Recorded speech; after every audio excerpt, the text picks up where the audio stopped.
beautiful country. The Danish people are serving as incredible hosts to the world, and you must be so proud to show the world Denmark's beauty, hospitality, as well as its global leadership on climate change and clean energy innovation. As President Obama has noted on so many occasions, Denmark provides a remarkable example to all of us.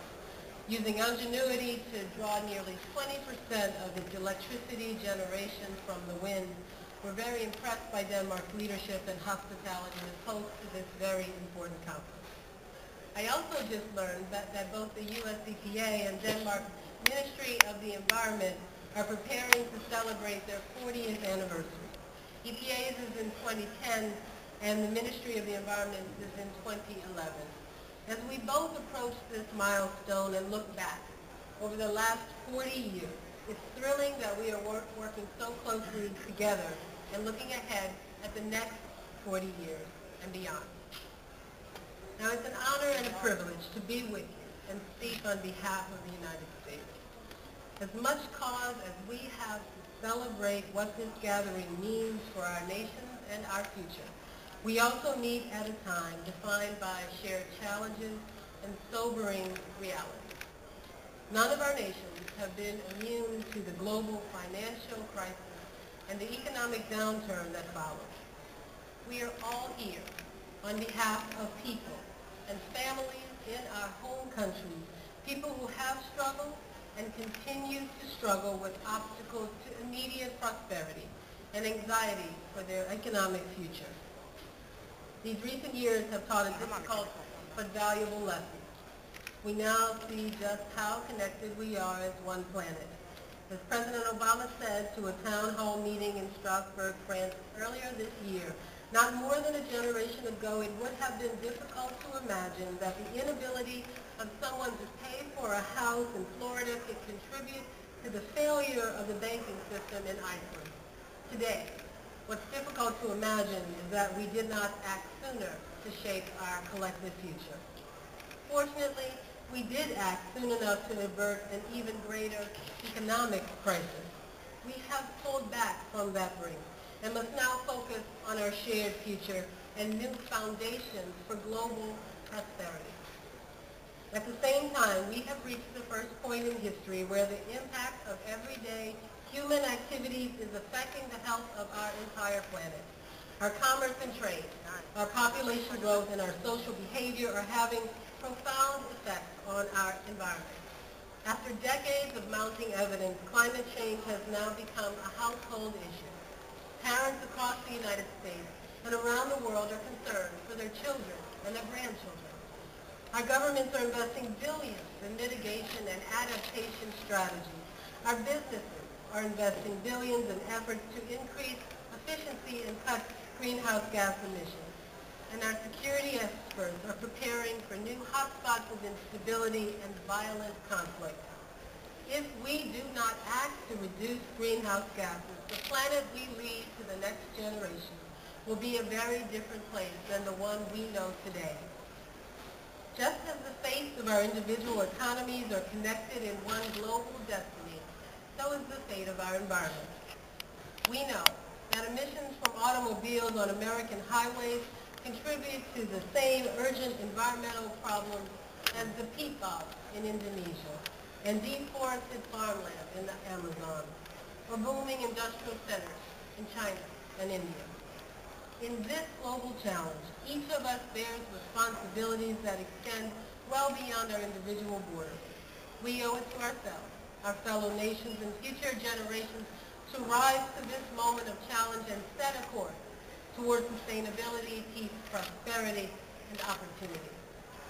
For President Obama and the United States, that global effort begins at home.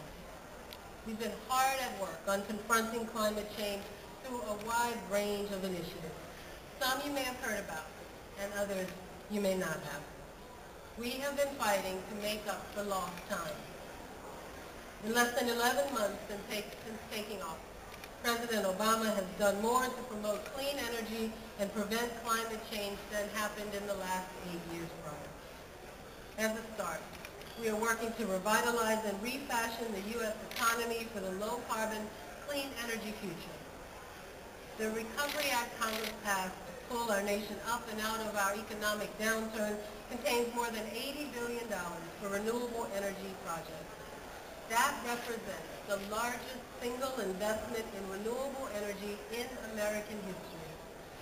We have sparked the development of solar and wind generation, the construction of efficient smart grid infrastructure to deliver clean energy, and the production and use of electric batteries for our automobiles. Within the administration's first 100 days, a new regulatory framework was established to foster alternative energy projects that tap into the vast energy potential of the outer continental shelf off our shores. The National Renewable Energy Lab estimates that development of wind energy alone on the outer continental shelf may provide hundreds of gigawatts of clean energy to the United States. We're also working to make the most of those new energy sources through widespread incentives and initiatives for energy efficiency. The Obama administration has established new energy efficiency standards for commercial and residential products like microwaves, kitchen ranges, dishwashers, light bulbs, and other appliances that people use each and every day. Those are changes that will add up to considerable energy savings in the years ahead. President Obama has also asked the federal government to lead by example through his executive order on federal sustainability.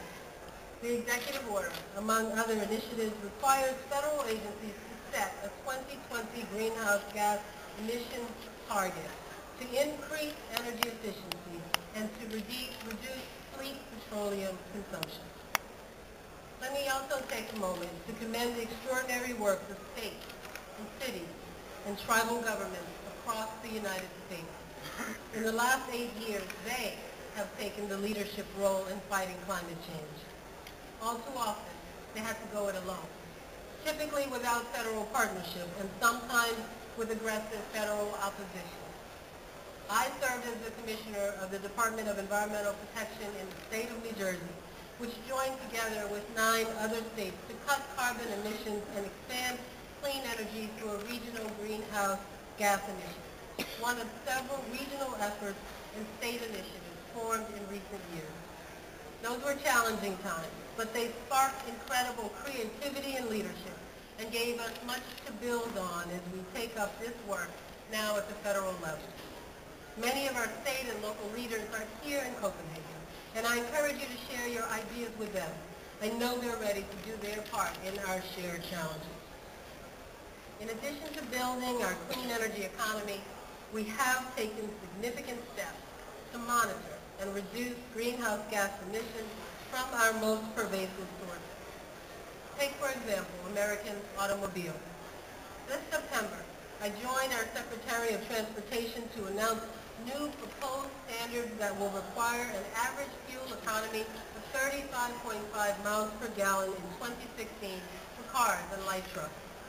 That national standard will reduce oil consumption by an estimated 1.8 billion barrels, and it will prevent greenhouse gas emissions of approximately 950 million metric tons, the equivalent of about 42 million cars, and at the same time save consumers more than $3,000 in fuel costs. 1 week after unveiling the Clean Cars program, EPA announced that for the first time ever, the United States will require our largest sources of greenhouse gases to report their greenhouse gas emissions. Starting next month, we will begin tracking approximately 85% of total U.S. emissions, the critical first step towards comprehensive action on greenhouse reduction. We will know with accuracy how much greenhouse gas each large facility is emitting and where energy efficiency investments and new technologies may be particularly effective at reducing greenhouse gases. 1 week after finalizing our greenhouse gas registry, I signed a proposed rule to focus the requirements for best available greenhouse gas emission controls on large facilities being constructed or modified. That will help control the greenhouse gas emissions from sectors that account for nearly 70% of our non